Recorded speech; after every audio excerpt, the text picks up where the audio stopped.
What's up, guys? Welcome back to Sports Spectrum. I am Jason Romano. We are live at Super Bowl 55 on Radio Row, which looks a little different this year. It's a lot smaller. It's a lot socially distanced, and the closest table to us is about 20 feet away. But we are grateful to be down here covering a Super Bowl, a hometown Super Bowl for the Tampa Bay Buccaneers. And we are pleased to be joined by Randy Grimes today, who is the former center of the Tampa Bay Buccaneers. He played 10 seasons in Tampa from 1983 to 1992. And Randy is on set with us here in Tampa at Radio Row. What's up, Randy? How are you? I'm here, and I'm so excited. And you're right. This is a shell of what it usually is. You've done this Radio Row before. So oh, my gosh. This is our 12th consecutive year to be with Athletes in Recovery being at Radio Row. So, yeah, it was a real shocker walking in here today. But you know what? That's the way the whole year is going, right? Everything's been a shocker. Everything's been a shocker. We're feeling our way through it. So the good thing in feeling our way through this is that your former team is in the Super Bowl. So I got to imagine you're pretty excited. I am. I'm so. You know what I'm excited about is, yeah, obviously the Bucs are in it, but I'm excited for the town. You know, it seems like these fans have been so loyal, and even back when I was playing in the 80s and early 90s, you know, when my best year was 6-10, you know, the fans still came out. They were still loyal. They still supported us, and you know, we were selling out games even back then, even though we were such an awful team. So you're an alum of the team. But are you a fan too? Like on a Sunday, are you cooping up in the man cave watching the game and going crazy? I am, and I got addicted this year to football because you know, Tom Brady coming back. I didn't know how much gas he still had in the tank, but I knew that he was going to bring that confidence that this young team needed, and they needed to see it from a veteran. And the guy's been there, he's done it, and that's what they needed. That's what they needed. Yeah, you were 32 when you last played in the NFL, and he's right. 43. So could you have imagined that when you were 43, and we're going to talk about your journey because you've been through a lot, but at 43 still playing? Like, that's just insane, right? It is insane, you know, and I think back, you know, we had such a different mentality when I was playing. You know, we practiced hard, and the Junction Boy philosophy was, you know, you played like you practiced, so we're going to practice hard till you play hard. But, you know, the game's changed so much now. You know, they don't practice as hard as they used to. They've got more left for a Sunday game, and especially in this Tampa heat, you know. So it's a real advantage now to these players, and guys can play a lot longer. You know, they've medical advancements and everything else that's come out in the athletic world. So it's just a different game. Completely different game. Randy Grimes is our guest here, the former Tampa Bay Buccaneers center. He played with the Bucs from 1983 to 1992, and you mentioned it. The most wins you had as a player in your 10 years 6-10 was 6-10. That was a great year, too. Oh my gosh, there must have been some really tough years, and I have to imagine as a player grinding through when you know that you're kind of behind the eight ball each year. You're not going to win. I mean, you don't know that necessarily going in, but the way it turns out, you win 2 games, you win 3 games, and have some really tough years. Those must have been tough for you as a player, I would imagine. You know, it was just such a privilege to be out on that field, and every year I would come in for training camp thinking that was the year. Sure. You know, that was the year. Steve DeBerg was there. Steve Young was there. Vinny came in. You know, that was going to be the year. That was the one missing thing. But, you know, it just never worked out like that. We were always 1, 2, 3, or 4 players short of being the team that we should have been. And that was a tough division back then, too, with Green Bay and Chicago. I mean, that was Minnesota, Detroit. Even Detroit had some good teams back then. So, that, you know, that was the black and blue division. So we were up against a lot, but we were just never – we had some really horrible drafts. If you can remember, you know, I don't even like to talk about them. They were so bad. I know. But, you know, that cost us a lot in that decade. And I always said, even when I was a Buck, we need to change everything. We need to change the logo. We need to change the letterheads. We need to change the pencils. Yeah. You know, we need to get out of this snake bit, whatever we were in, funk for so long. And, you know, when they finally did do that, some things started changing. Yeah, Coach Tony Dungy, 2002, came in, right? Yeah. And then Tony Dungy comes in. They get sort of the morale built up. You win your first playoff game in a long time. And then Glazers come in. That helps a lot. The Glazers absolutely helped a lot. And then, of course, the Buccaneers season in 2002, which there's some parallels. It's a little different, certainly, with a Tom Brady but there are some parallels to that team in 2002 and this current team. I would have to imagine when you you've been around this game a long time, Randy, and seeing the way Tampa in 02, they won 12 games, but they had to go on the road to win an NFC championship in the cold, in Philly in 02, and then this year in Green Bay. What was it like watching them kind of take it to Green Bay, one of the rivals, the old rivals when you played? Well, and I knew that was going to be a great game, but it goes back to what Tom Brady has brought to this team and that confidence. The fact that you can go on the road and win 3 games like that, and 3 big games, and with a young Buccaneer team around you, that confidence. I was talking earlier about, I used to come back to the huddle and see Steve DeBerg, and he was always so relaxed and calm, and he was funny, and that's when you're struggling out on the field and things are not going the way you want them to be. Come back and have a quarterback like that in the huddle, which is what Tom Brady is for these guys. It's just, it's worth every penny they pay him. Speaking of one of the former and really only players that played like 43, 44 years old. I think Steve was on that Falcons team in 98, and he was about 43 or 44 as a backup, right? I think he was 45. 45. And he played. Right. Yeah. He actually technically is the oldest quarterback that ever started a Super Bowl game. Now, I'm sure Tom Brady knows this. Oh, yeah. I'm sure Steve's let him know, right?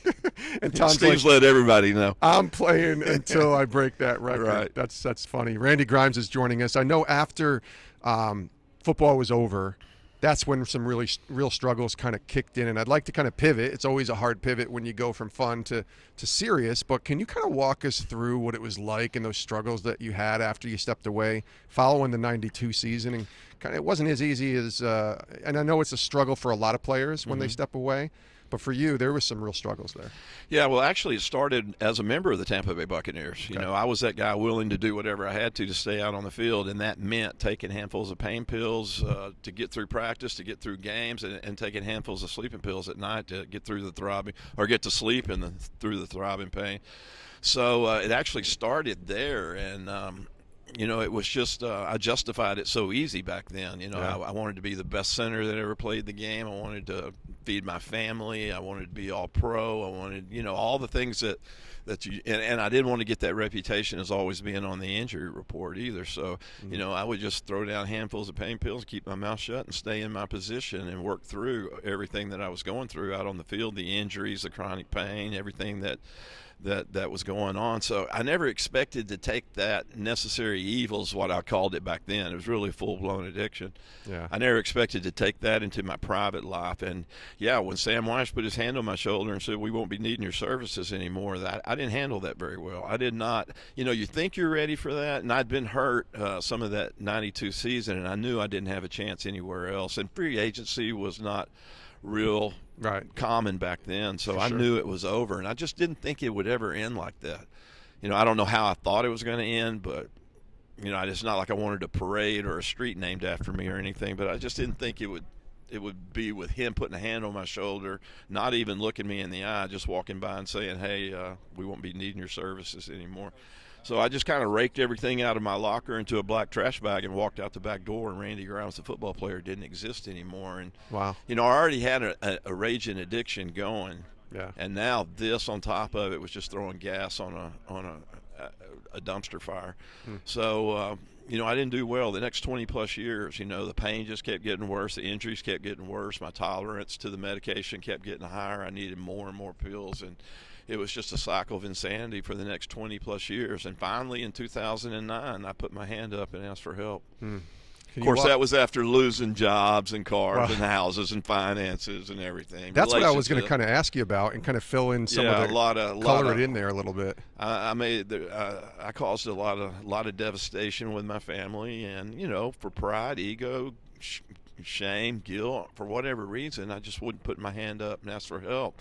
But it seems like the perfect storm was happening there in the spring and summer of 2009. My good friend Tom McHale, who I played with here in Tampa, played right next to me for many years, doing the same thing I was doing, self-medicating injuries he got while he played with the Bucs. Just one morning didn't wake up. Man, that really got my attention. And then I was having some health issues with seizures, and all as a result of withdrawal from this medication that I was on. And my daughter had just had our first grandkid, and she wouldn't let me come around him because I wasn't fit to be around her baby.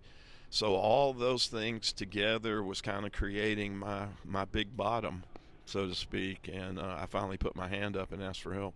Was there that one moment? I told you this before we started recording. I grew up with a father who struggled with alcohol and addiction for many years, and it wasn't until he was in his early 60s, and I was probably 40 years old, until he finally said, I need to stop. And it was a low point, like a real low point for him, where he was just done with life and he was able to turn it around. Did you have a low point, like a specific point, or was it just a culmination of things where you were just like, I can't do this anymore? It was all those things put together. They all happened pretty quick at the same time, so that it was a culmination of several events that created a low spot.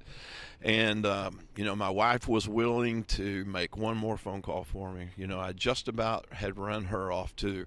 And here I was sleeping in the floor of a vacant house with no utilities. And I can remember laying in the floor of that house with no furniture, no utilities, thinking, you know what, I was a college All-American. I was a second-round draft pick of the Tampa Bay Buccaneers. I was 1988 NFL Man of the Year. And here I am laying in the floor of a vacant house with no job, no car, no money, and just about ready to run my wife off. And she was willing to make one more call. And back then, the NFL didn't have any resources for former players. Right. And it just so happened that whoever she called up at the league offices in New York knew somebody who knew somebody who knew somebody. And that's how I got to treatment September 22nd of 2009. And it was all a God thing. I want to ask you about that God thing, because faith is an important part, obviously, of this show. I know it's an important part of your life. And part of that faith for so many of us with the Lord is surrendering. And that's the hard part. What was that like for you, actually coming to that point where you finally surrendered to him? Well, and there was a lot of guilt and shame for many, many years, that I'd let my family down, I'd let myself down, and most of all, that I'd let God down. I think about it all the time that, God blessed me with so much. He blessed me with the ability to be in the right place at the right time, around the right people, doing the right thing, football related. Football was always easy for me. It was something that just came natural. And it seems like I didn't have to work hard. I mean, I was working hard, but it seems like I didn't have to work hard to get ahead in football. And, I had the opportunity to be a second-round draft pick for the Tampa Bay Buccaneers and come out here to the greatest community in the world, Tampa, Florida, a seaside community with the greatest people and fans, raise my family. And, I pay him back by this necessary evil that I was going through. The last 2 years of my career, I was playing games in complete blackouts. And, I'm like, the guilt and shame of that, paying back God for blessing me with so many opportunities. And here I am playing the last 2 years of my career in a blackout. And that really stayed with me for many, many years after I left the game, how I let him down. Describe what you mean by blackout. Some people might be listening and think, how do you play in a blackout? Describe what you mean by that. I was taking so many opiates and so many benzodiazepines before games that I was playing the entire game. I was the center, starting center, 60, 70, 80 offensive snaps a game, calling all the line signals, all the line calls, changing blocking schemes, changing the plays sometimes, getting everybody going in the right direction on the right person in a complete blackout. I would come home at night. I would wake up on the couch or start coming to, laying on the couch at 11, 12 o'clock at night after a 1 o'clock football game that I'd played that Sunday. And I'd be all beat up and scratched up and dehydrated and fingernails all torn and all the things that you are after an NFL football game. And I didn't remember a single down. I would have to wait and watch it the next day on film with everybody else to see how I played. And that was the problem. I always played good. I just did it in a blackout. Randy Grimes is joining us here on Sports Spectrum, the former Tampa Bay Buccaneers center. So you tell us all that, and you finally say, I raise my hand, I submit. It's time to get better. So how did that happen? Walk us through that transformation of healing, of transformation, right? Of getting better, of getting to the point where you are able to now impact other people's lives, which we're going to talk about in a second. But how did you get out of this? What was that like, that process? Once you say yes, because it's not easy, it's still a process. What was that like? Oh, that's when the work really starts. That's exactly right. And, I consider myself a pretty tough guy. I've been in a lot of battles over 10 years and even in college, and won most of those battles. You don't get to stay in the league for 10 years unless you're winning most of those battles. But, that's right. I pulled up to the treatment center that night, September 22nd, 2009, and somebody opened the door of the car, and I just fell out. I was so sick. I was so broken and beat up, and, I was just done. And I fell out of that car right there, and I had about another 30 feet to crawl through the door, and I crawled on all fours. But the thing, and I don't remember much about that night checking into treatment, but I remember I was finally broken. I had finally surrendered, and I was willing to do whatever anybody else told me. I was 49 years old. I had just about lost everything because of my addiction, and I was truly at that point of surrender. And something happened to me. It was about 2 weeks into that process. I stayed in treatment for 90 days, but about two weeks into that process, I was sitting at a picnic table on the treatment center campus. And for whatever reason, I used to get up every morning and I had a spiral notebook, and I would just kind of write down what I was going through, what was going on around me, how I was feeling. And I don't know why I'm not a big writer, but I would sit at this table and write. And it was at 8:45 on a Wednesday. And I was sitting at this table, and this particular morning I was sobbing uncontrollably. I just couldn't get a grip on myself. I couldn't get myself under control. And I can't imagine what a 290-pound man sitting in the middle of a rehab campus looks like at a picnic table sobbing uncontrollably, but that was me. I just couldn't get a grip. And I remember thinking, man, for the first time in 20 plus years, I was having to deal with life on life's terms sober. And I was all the guilt, the shame, the wake of devastation that I left back with my family in Houston, Texas. That I was having to deal with that sober. I was having to deal with the chronic pain that I was in sober. I was I had to get over the obsession to throw pills down every day. That was still a huge obsession. But it was like at that very second that all that was going on, it was like somebody came up behind me and draped a warm quilt around my shoulders. And I say quilt because I remember feeling weight and warmth on my shoulders at that picnic table at 8:45 that Wednesday morning. And I knew right then, it just overcame me, that not only could I do this, but I had to make it mean something. And it was like that obsession to use was lifted off of me, that guilt and shame. I wouldn't say it was gone, but I knew it was under control. And I had the confidence to do this, because I can remember thinking, if this is what being sober feels like, I don't have any part of it, because I was miserable.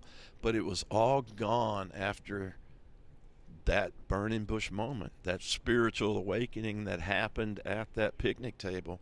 And that was kind of the birth of Athletes in Recovery. I didn't know yet what I wanted to do, but I knew that I wanted to make everything that I'd been through mean something and do it for something. And I knew that there was a lot of other guys out there just like me doing the same thing I was doing.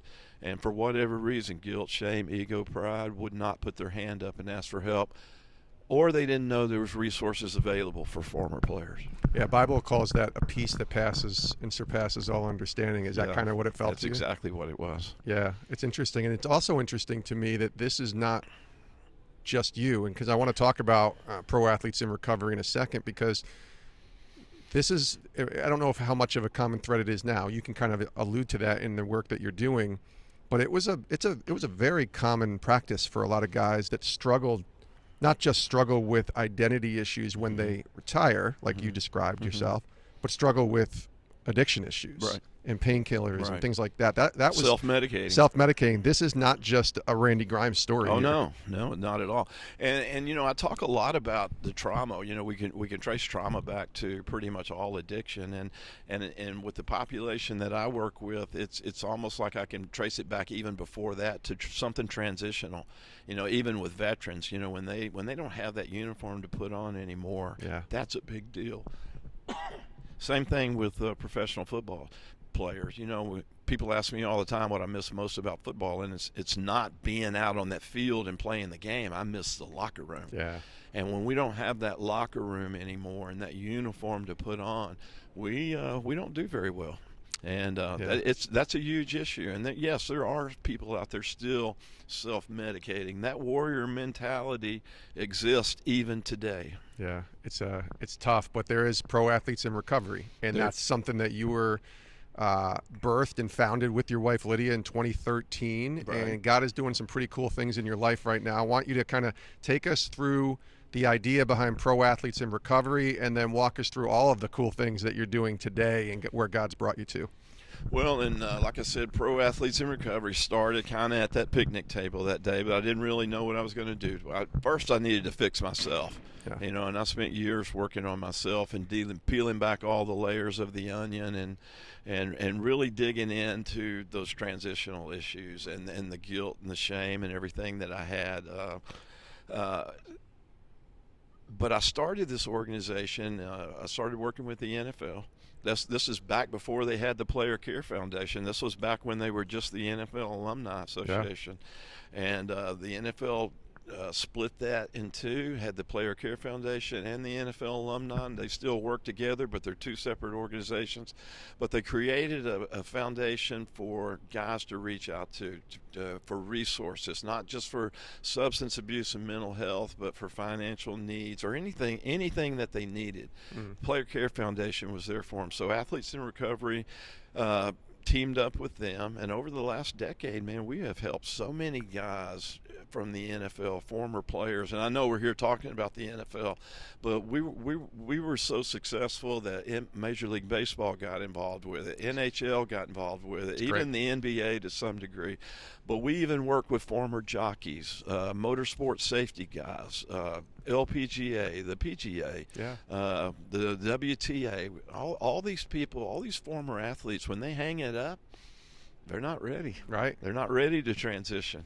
Yeah, and that's what you guys are doing. It's proathletesinrecovery.org is the website. And I also want to ask you about some other things. You have a book that you've written Off-center, right? Off-center. Remind me not to ever write a book, okay? Listen, I wrote 2 of them, and it's the single hardest thing I've ever done. Oh my God, it is not it's fun. Driving me crazy.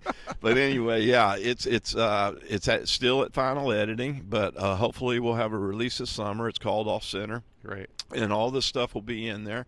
And also, I want to talk about the work that I do. Athletes in Recovery, we have to have a place to send these guys, and we send them to White Sands Treatment Center here in Tampa, which is good. Yeah. And so check that out. Also, we have we're having an event this weekend, Sunday, during the Super Bowl. Actually, it's at 3:00. Starts at 3, and it's going to be live streamed. And if you need any information on that, get in touch with me through proathletesinrecovery.org. But it's called the Safe Bowl, and it's going to be a safe alternative for people in recovery to come and be with like-minded people and go through this Super Bowl experience and have a party. Yeah, and that's a sober party. And think about my dad real quick as we wind down. That was the hardest thing, was he didn't know how to watch an event. He's a big sports fan. Mm-hmm. He's the reason I ended up in sports for so many years. But he didn't know how to watch a game sober. Sober, right. It was never, because when he would watch a game, and he was a big New York Giants fan, he would watch football, and he always had beer, sometimes much heavier and more powerful stuff than just beer. But it was how he coped with games, whether he was happy that his team was playing well or his team was playing bad, and he would self-medicate even more. And he almost had to relearn how to have fun sober. Yes. And enjoy a sporting event and watch a game and still love and have a passion for it without the alcohol. And that's pretty cool what you guys are doing. I think so. And people need this platform. They need this alternative. We need to show people, we're out there all the time trying to tear down the stigma that's associated with addiction. We also need to show people that you can still have fun sober. Yeah, that's really cool. He is Randy Grimes, the former Tampa Bay Buccaneer. His former team is playing in the Super Bowl this weekend. Go Bucs. Go Bucs. It's a lot of fun. It's weird walking around here because they set up Tampa like it's the Super Bowl, but then you have all your fans are Tampa Bay Buccaneer fans because they're here. Right. It's very bizarre having covered the Super Bowl for many Travel years. industry is going to suffer a little bit, right? A little bit, but you know what? It's a pandemic. It might as well be this year. We don't care about them anyway. Right? That's exactly right. proathletesinrecovery.org is the website. He is Randy Grimes. Randy, thanks so much. Thanks for having me. You, this buddy. is great. Yeah, appreciate you.